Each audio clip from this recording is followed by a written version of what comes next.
¿Qué tal? ¿Cómo les va? Seguimos con este programa donde desarrollamos ahí la búsqueda de nuestra historia, de dónde venimos.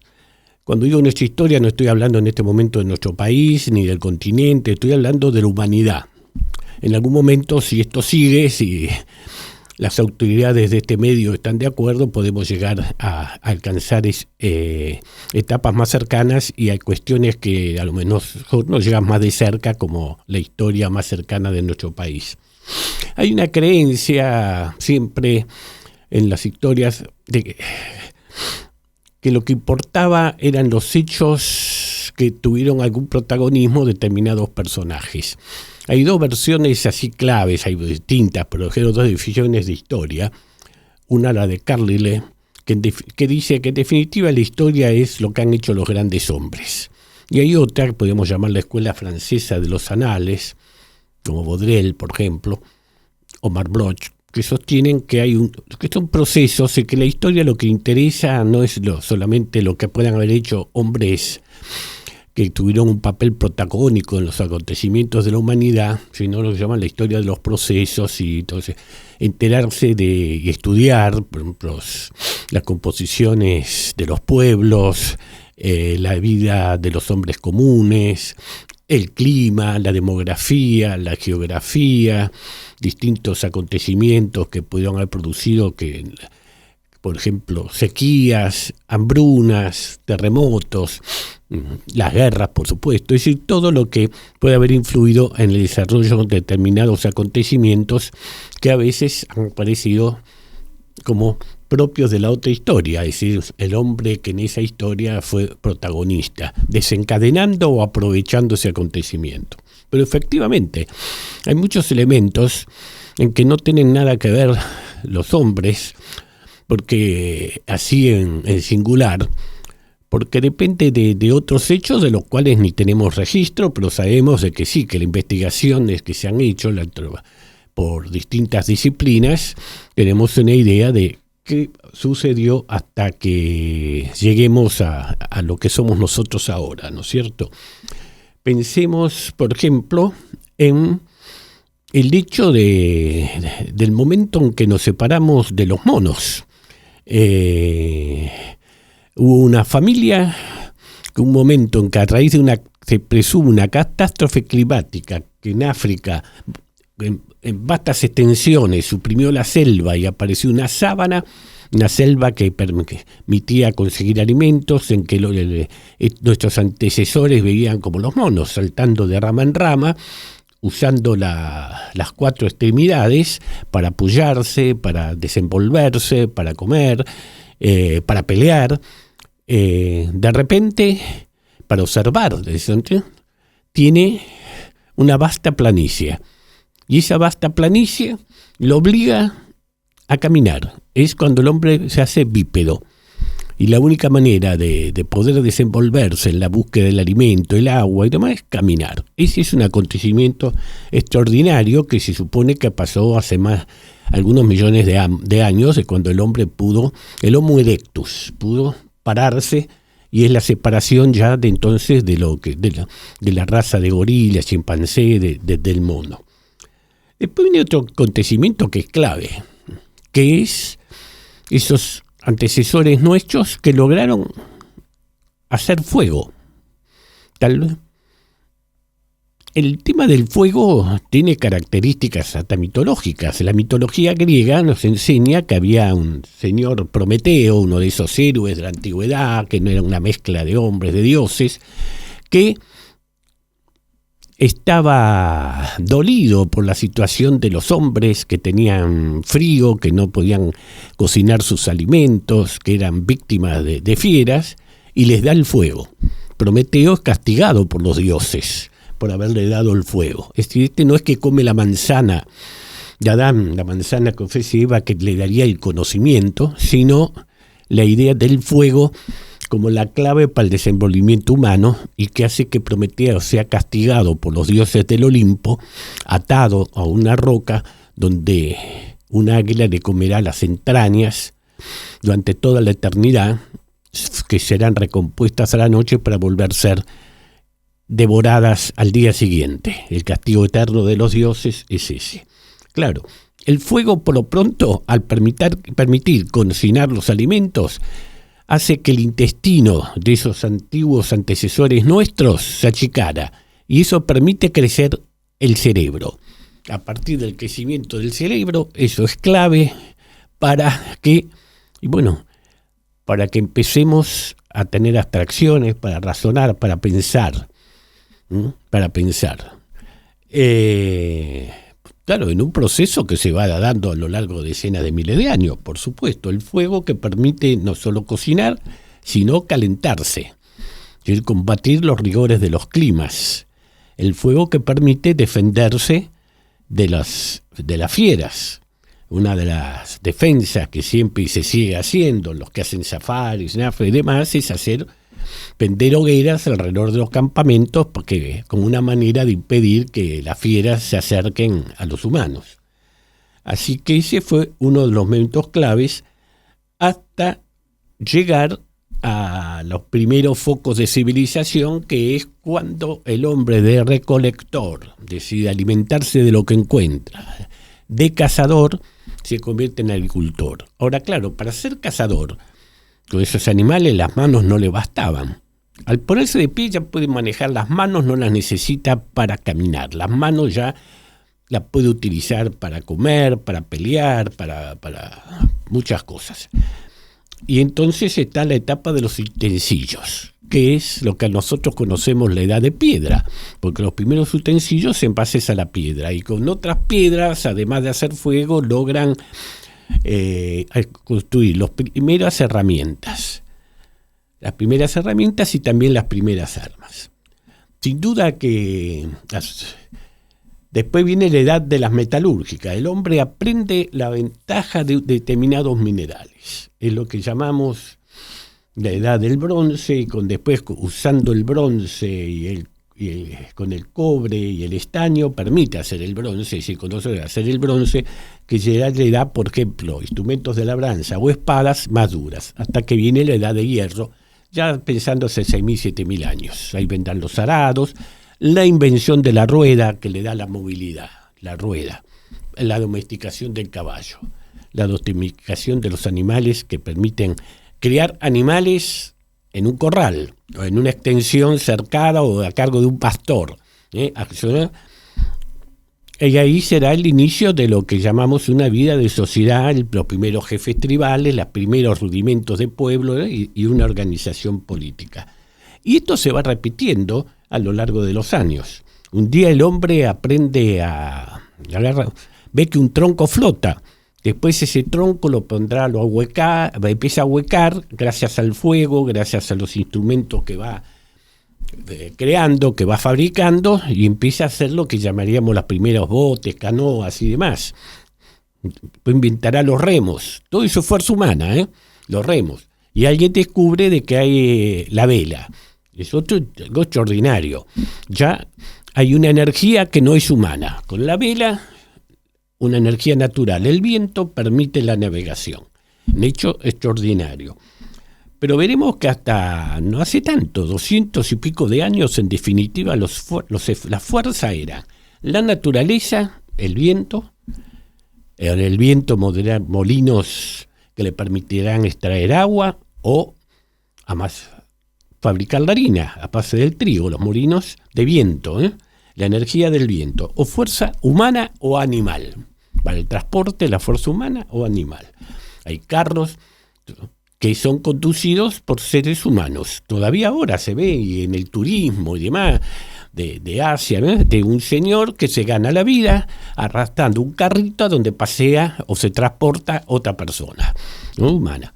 O el animal que ayuda a que esa persona se movilice. Pero todo es fuerza humana o animal. Y eso será hasta 1700 y pico. Y eso explica otro lacra, lo veríamos con ahora, pero en ese momento era lo que recurrían, que es el tema de la esclavitud. Claro, ¿la esclavitud de dónde surge? De las guerras. Las guerras están los prisioneros, los derrotados, que era lo que se hacía antiguamente, matarlos. Era evitar que algún día pudieran volver a rehacerse y ser los enemigos.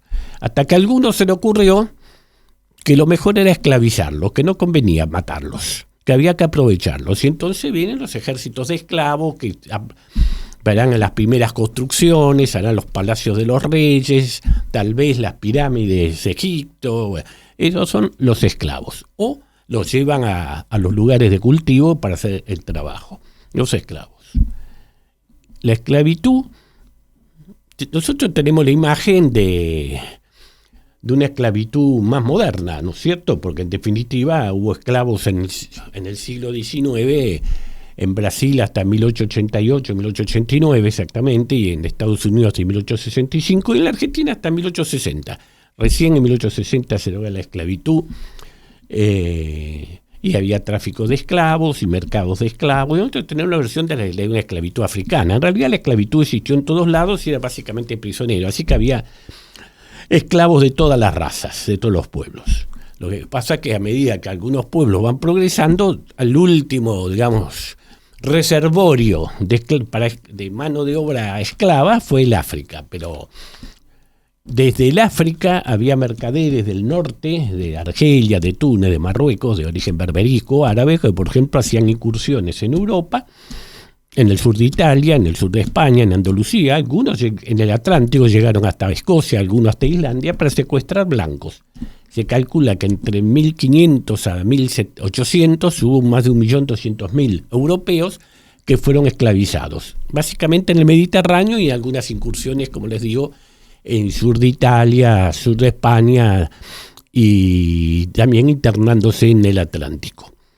Hay un hecho también interesante que se da en Grecia y sobre todo en Roma después, que descubre alguno que ese esclavo hay que cuidarlo, alimentarlo y que puede producir más bien tratado. Es decir, ya no se trata solamente de la fuerza física a base de latigazos. El esclavo era el que conducía los barcos, por ejemplo, era la mano de los remos. Se llegaron a ver barcos con 300 remeros, la flota romana, ¿verdad? Tenían de tener remeros y entonces ahí se usaban esclavos. Que en una semi-esclavitud hubo hasta que se difundió definitivamente la navegación a vela en el siglo XVII. Ahí todavía en 1400, 1500 había batallas de galeones con remeros, que eran, si no esclavos, los presos. Por eso casi se asimilaba a los galeotes el término a preso con la mano de obra esclava, que eran los que conducían, entonces daban la fuerza para que esos barcos pudieran navegar, ya sea para el comercio o para la guerra. En todas esas batallas que hubo en el siglo XV y XVI contra los estados cristianos, el Imperio Otomano, por el control del Mediterráneo, habrá participación de esas cantidad de remeros que estaban en esa situación. Hay un término que usan mucho italianos cuando dicen que alguien está preso, está en galera. ¿Qué pasó con fulano de Pals? Está en galera. Viene de ahí, de cuando los llevaban a remar en las galeras, como se llamaban los barcos de la antigüedad, de parte de la Edad Media y los primeros años de lo que llamamos Edad Moderna. Decía que un cambio clave cuando algunos descubrieron que había otra utilidad para los esclavos. Y entonces hubo esclavos filósofos, poetas, maestros. Por ejemplo, cuando Roma controló Grecia y venció a las ciudades griegas que quedaba el Imperio Macedonio, llevó miles de esclavos que eran escritores, poetas, escultores, filósofos. Bueno, entonces eran alimentados, cuidados, hasta daban prestigio y con los años podían ganarse la libertad. Eran libertos por los servicios prestados. Hay un mejoramiento entonces en esas condiciones de vida de eso, hasta que viene otra gran revolución, que es la que vamos a ver, la del vapor. Yo digo que antes hay otra también revolucionaria que no tiene que ver con la fuerza física, que es la revolución de la imprenta. En 1453, Gutenberg arma una imprenta e imprime el primer libro, que es una Biblia. Esto fue revolucionario. Hasta ese momento, ¿cómo eran los libros? Y antes estaba un proceso que viene de China, la fabricación del papel. Antes había señores que escribían en pergaminos. Estaban durante un largo tiempo en los conventos de la Edad Media. Algunos de los frailes, su tarea era todos los días escribir en esos pergaminos copiando los libros de la antigüedad. Se imaginan que a mano, en esos pergaminos, tardaba mucho tiempo en confeccionar un libro, con lo cual había muy poca gente que leía libros, como que había muy poca gente que sabía leer y escribir, no solo en las grandes mayorías, que era más del 90% de la población pobre, sino en las minorías de gobierno, en los que eran la nobleza, en las familias reales, en las familias de los condes, los duques, donde muchos no sabían leer y escribir. Básicamente eran los sacerdotes y algunos nobles que prestaban servicio al rey, y eso eran lo que sabían leer y escribir. Y después algunos comerciantes, cuando empezó a desenvolverse el comercio, a tenerse más intensidad, y empiezan a aparecer los sistemas financieros, hay gente que necesita entonces de la lectura, como necesita conocer las matemáticas, para su desenvolvimiento mercantil, industrial, manufacturero. La imprenta fue bien recibida porque dijeron, ahora todos van a poder leer la palabra de Dios cuando se imprime la Biblia, pero también aparece otro problema. Si todos lo leen, mucha gente puede interpretarla de distintas maneras. Entonces vienen ya las primeras discusiones si todos podían leer, si era necesario que todos leyeran, si era conveniente que todos leyeran. Y hay reyes como Felipe II, por ejemplo, dicen no es conveniente que las mujeres lean. Otros dicen no es conveniente que la gente más pobre lea. Hay sacerdotes que dicen si todos leen, acá cualquiera va a interpretar como quiere los libros sagrados. Es decir, se perdía de alguna manera el monopolio del poder que le daba el conocimiento de los que podíamos llamar los que se consideraban los libros sagrados, que ya sucedía antes de la escritura con los brujos de la tribu, los chamanes, que eran los que de vía oral transmitían determinados conocimientos, y se le daba el poder, el estatus, el dominio de esa tribu a través de la supuesta mediación con lo más sobrenatural, con los dioses, con el poder del más allá, la posibilidad de curar, la poder consolar, de transmitir la información del culto de los antepasados o la mediación divina. Así que esto trajo también bastantes discusiones y debates sobre la conveniencia o no. Pero la otra gran revolución que es la que acelera todo el proceso se da cuando, promediando el siglo XVIII, alrededor de 1770, 69, Watt, un inglés, inventa la máquina de vapor. Porque a partir de la máquina de vapor, por primera vez hay una fuerza que no es física, ni de la naturaleza. Ya no es el viento, y ya no es la fuerza humana o de un animal que contribuye, manejado por el hombre, conducido del hombre, a podernos transportarnos, a poder trabajar la tierra, a llevarnos a la guerra. Es la máquina de vapor. A transportar mercaderías en carretas, en carros, pasajeros en carruajes. Es la máquina de vapor. Cuando se inventa esa máquina, se trastoca todo el sistema industrial y ahí aparece fenómeno que conocemos como la primera revolución industrial, que es la fabricación en masa de productos que permiten abaratar, con todas las consecuencias de artesanos que, por supuesto, pierden su lugar de preponderancia, y la revolución de las comunicaciones, porque esa máquina de vapor no se utiliza solamente para fabricar bienes, ¿sí? Básicamente empezaron con los textiles, fabricar herramientas, fabricar otras maquinarias, sino en el transporte, la revolución de las comunicaciones, el ferrocarril y la navegación a vapor, que ya no dependerá entonces de si hay viento o no, sino de una máquina que, alimentada con el carbón, permite generar energía para que haya una nave que se mueva, o construyendo en la tierra vías férreas Es decir, ya caminos seguros, sin baches, sin roturas, nada, dos vías paralelas, aquí inventa. Hay una máquina, la locomotora, que se la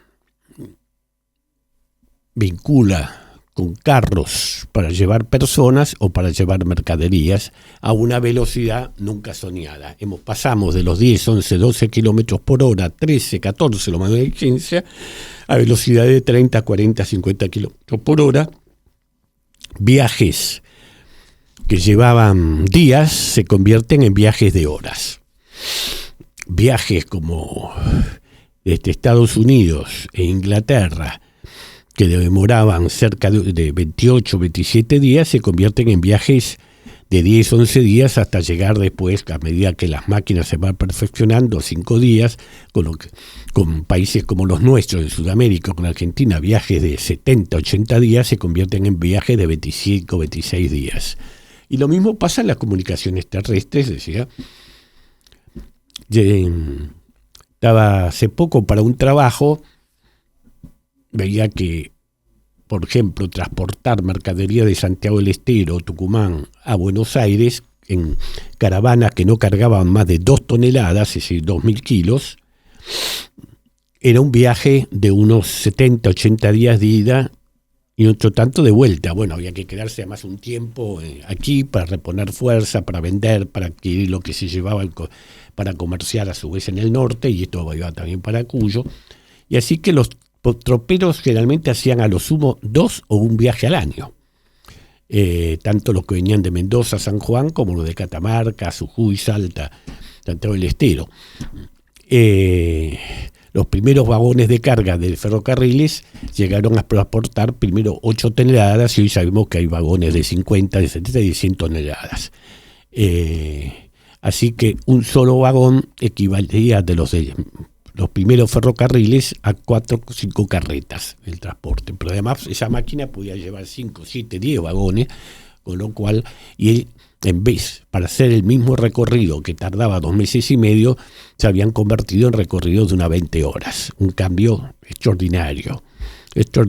Y lo mismo sucedía con el transporte de las personas, ¿no? Donde se agrega otro descubrimiento a mitad del siglo XIX, lo de 1845-46, que es el telégrafo. A través de un cable, con un código, el código Morse, se permite transmitir mensajes, palabras. Inmediatamente eso llega. A ver, cuando San Martín vence en Chacabuco, manda al teniente coronel Mariano Escalada, hermano de su mujer Remedios, a Buenos Aires, a dar el parte de la batalla. Tuvo que hacer un alrededor de 1.400 kilómetros matando caballos y tardó alrededor de 9-10 días para hacer ese recorrido con el intercambio continuo de caballos y prácticamente sin descanso. Esas comunicaciones, cuando se inaugura el telégrafo, más o menos en la época de Sarmiento, que une a Chile con Buenos Aires, las comunicaciones eran prácticamente instantáneas. Un mensaje de un telégrafo de Buenos Aires o de Santiago llegaba enseguida al destinatario. Esa una revolución tremenda. Lo vemos si hojeamos viejos diarios, por ejemplo. Si uno ve diarios de 1860-63, como noticias de guerras europeas, llegan con un mes y pico de atraso. Ya en 1872-73, en época de Sarmiento, se une el cable con Río de Janeiro, que a su vez estaba comunicado en Europa, y prácticamente al instante la gente que vivía aquí se enteraba de lo que sucedía, y lo mismo pasó internamente a medida que el telégrafo se fuera extendiendo. Bueno, con esto que estoy diciendo, que estas son las verdaderas revoluciones. Siempre escuchamos y hemos estudiado en los manuales de historia, cuando estamos en el secundario, ¿no es cierto?, la revolución inglesa, la revolución francesa, la revolución americana, y las revoluciones políticas. Un grupo de gente no soporta las guerras civiles inglesas de la época de Cromwell, de mitad del siglo XVII, la rebelión de los comuneros de Castilla, y todos acontecimientos donde un grupo de seres humanos, de personas acaudillada por alguien disconforme, provoca una ruptura política. Pero están las otras rupturas que son las que han contribuido a la construcción de este mundo que vivimos ahora, este mundo moderno, el mundo que estamos insertos, el mundo donde ya estamos discutiendo si la inteligencia artificial nos va a suplantar o no, o hacer un aporte para potenciar nuestras capacidades. Decía que ese mundo fue producto de todas esos cambios, de esas revoluciones, que empieza con el descubrimiento del fuego y la capacidad de hacer el ser humano de hacer fuego, no porque encontraba fuego ahí en algún volcán, un fuego natural, que era tan importante que en muchas culturas, en muchas civilizaciones, el fuego no se apagaba nunca. Había miedo a perder el fuego, a conservarlo. El fuego es como símbolo, por algo, ¿cómo le decimos a una chimenea cuando hacemos algo para calentarnos en una casa de campo, demás? El hogar.